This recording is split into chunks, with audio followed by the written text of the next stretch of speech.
Ladies and gentleman, ರಾಜ್ಯ ರಾಜಕಾರಣದಲ್ಲಿ CM ಕುರ್ಚಿ ಕುಸ್ತಿ ತಣ್ಣಗಾಗುವ ಲಕ್ಷಣಗಳೇ ಗೋಚರಿಸಿಲ್ಲ.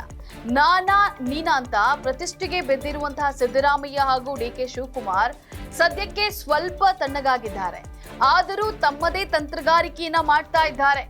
ಅಣ್ಣನ ಪರವಾಗಿ ದೆಹಲಿಗೆ ಹೋಗಿದಂತಹ ಡಿಕೆ ಸುರೇಶ್ ಬೆಂಗಳೂರಿಗೆ ಬಂದಿದ್ದಾರೆ. ಆದರೆ ಅವರ ಯಾತ್ರೆ ಸಕ್ಸಸ್ ಆಗಿದೆಯಾ? ಡಿಕೆ ಶಿವಕುಮಾರ್ ಸಿಎಂ ಆಗ್ತಾರಾ? ಸಿದ್ದರಾಮಯ್ಯ ಅವರೇ ಮುಂದುವರಿಯುತ್ತಾರಾ?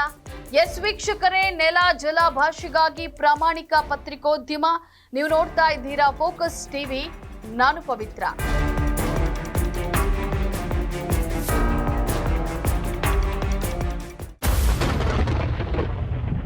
ಹೌದು, ರಾಜ್ಯದಲ್ಲಿ ಸಿಎಂ ಕುರ್ಚಿ ಕುಸ್ತಿ ಸದ್ಯಕ್ಕೆ ತಣ್ಣಗಾಗಿದೆ. ಆದರೂ ಸಿದ್ದರಾಮಯ್ಯ ಹಾಗೂ ಡಿಕೆ ಶಿವಕುಮಾರ್ ತಮ್ಮದೇ ತಂತ್ರಗಾರಿಕೆಯನ್ನ ಮಾಡ್ತಾ ಇದ್ದಾರೆ. ಮೇಲ್ನೋಟಕ್ಕೆ ಸಮಾಧಾನ ಆದಂತೆ ಕಂಡು ಬಂದರೂ ಕೂಡ ಇಬ್ಬರು ತಮ್ಮದೇ ಯೋಜನೆಗಳನ್ನ ರೂಪಿಸಿಕೊಂಡಿದ್ದಾರೆ. ಸಿಎಂ ಸಿದ್ದರಾಮಯ್ಯ ಜೊತೆಗಿನ ಬ್ರೇಕ್ಫಾಸ್ಟ್ ಮೀಟಿಂಗ್ಗೆ ಒಂದು ದಿನ ಮೊದಲೇ ತಮ್ಮ ಸಹೋದರ ಡಿಕೆ ಶಿವಕುಮಾರ್ ಪರ ಲಾಬಿ ಮಾಡಲು ದೆಹಲಿಗೆ ಹೋಗಿದಂತಹ ಡಿಕೆ ಸುರೇಶ್ ಬರಿಗೈಯಲ್ಲಿ ಬೆಂಗಳೂರಿಗೆ ವಾಪಸ್ ಆಗಿದ್ದಾರೆ. ತಮ್ಮ ಡಿಕೆ ಸುರೇಶ್ ಅವರು ಏನಾದ್ರೂ ಸಿಹಿ ಸುದ್ದಿ ತಂದೆ ತರ್ತಾರೆ ಅನ್ನುವಂತಹ ಭರವಸೆಯಲ್ಲಿದ್ದಂತ ಡಿಕೆ ಶಿವಕುಮಾರ್ ನಿರಾಸೆಗೀಡಾಗಿದ್ದಾರೆ. ಅಣ್ಣನ ಪರವಾಗಿ ಬ್ಯಾಟ್ ಬೀಸುವ ಅತಿಯಾದ ವಿಶ್ವಾಸದಲ್ಲಿ ದೆಹಲಿಗೆ ಹೋಗಿದ್ದಂತಹ ಡಿಕೆ ಸುರೇಶ್ ಹೈಕಮಾಂಡ್ನ ಯಾವೊಬ್ಬ ನಾಯಕನನ್ನ ಭೇಟಿಯಾಗಲು ಆಗದೆ ಬರಿಗೈಯಲ್ಲಿ ಬೆಂಗಳೂರಿಗೆ ಬಂದಿದ್ದಾರೆ. ಮೊದಲೇ ಡಿಕೆ ಶಿವಕುಮಾರ್ ಅವರ ಬೆಂಬಲಿಗ ಶಾಸಕರ ನಡೆಗೆ ಸಿಟ್ಟಿಗೆದ್ದಿದ್ದಂತಹ ಹೈಕಮಾಂಡ್ ನಾಯಕರು ಡಿಕೆ ಸುರೇಶ್ ದೆಹಲಿಗೆ ಬಂದಿದ್ದಕ್ಕೆ ಮತ್ತಷ್ಟು ಸಿಟ್ಟಿಗೆದ್ದಿದ್ರು.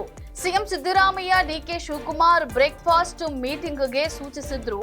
ಡಿಕೆ ಸುರೇಶ್ ಮತ್ತೆ ದೆಹಲಿಗೆ ಬರುವಂತಹ ಅವಶ್ಯಕತೆ ಏನಿತ್ತು ಅಂತ ಹೇಳಿ ಹೈಕಮಾಂಡ್ ನಾಯಕರು ನಿಗಿಯಾಗಿದ್ದಾರೆ.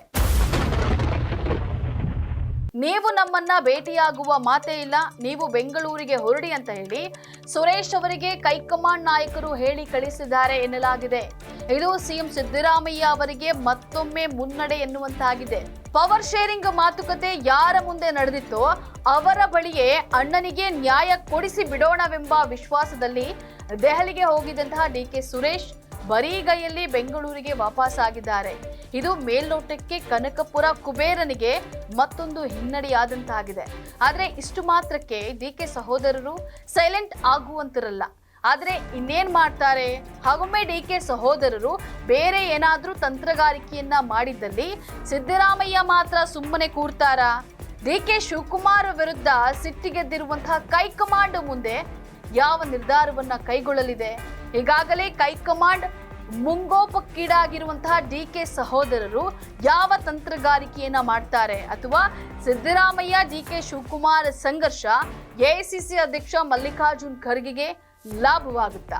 ಇದಕ್ಕೆಲ್ಲ ಶೀಘ್ರವೇ ಸ್ಪಷ್ಟ ಉತ್ತರ ಸಿಗಲಿದೆ. ಇದಾಗಿತ್ತು ಫೋಕಸ್ನ ಸ್ಪೆಷಲ್ ರಿಪೋರ್ಟ್. ನೆಲ ಜಲ ಭಾಷೆಗಾಗಿ ನೋಡ್ತಾರೆ ಫೋಕಸ್ ಟಿವಿ.